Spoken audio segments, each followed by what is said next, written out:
৩ দিন পার হলেও রাজধানীর বনশ্রীতে গুলি করে স্বর্ণ লুটের ঘটনায় এখন পর্যন্ত কাউকে গ্রেপ্তার করতে পারেনি পুলিশ। সন্ত্রাসীদের গ্রেপ্তারের দাবিতে বিক্ষুব্ধরা সড়ক অবরোধ ও থানা ঘেরাও করে। রবিবারের মধ্যে আসামি গ্রেপ্তার না হলে সোমবার কঠোর কর্মসূচির হুঁশিয়ারি দিয়েছে জুয়েলার্স মালিক সমিতি। পুলিশ জানায়, যারা জড়িত ছিল সবাই পেশাদার সন্ত্রাসী। দ্রুত তাদের আইনের আওতায় আনতে কাজ করছে প্রশাসন।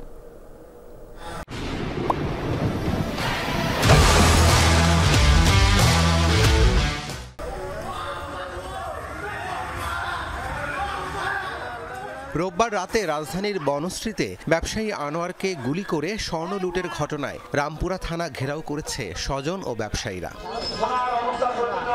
৩ দিনেও আসামি গ্রেপ্তার না হওয়ায় অসন্তোষ প্রকাশ করেন ব্যবসায়ীরা। সন্ত্রাসীদের দ্রুত আইনের আওতায় আনা না হলে কঠোর কর্মসূচি দেওয়ার হুঁশিয়ারিও দেন তারা। সন্ত্রাসীরা এত সাহস পাওয়ার মূল কারণ হচ্ছে আমাদের দেশের আইন। মাননীয় প্রধান উপদেষ্টার কাছে আমাদের আকুল আবেদন, যাতে আমরা এটা সুষ্ঠু বিচার পাই। রাষ্ট্র আমাদেরকে নিরাপত্তা দিতে পারতেছে না।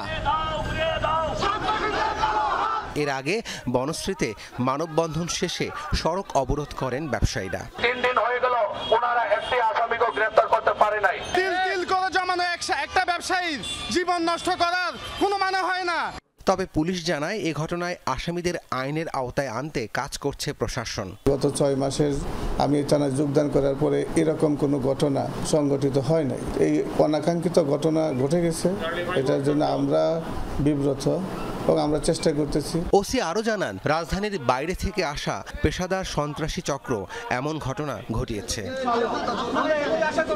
রাব্বি সিদ্দিকী, যমুনা নিউজ, ঢাকা।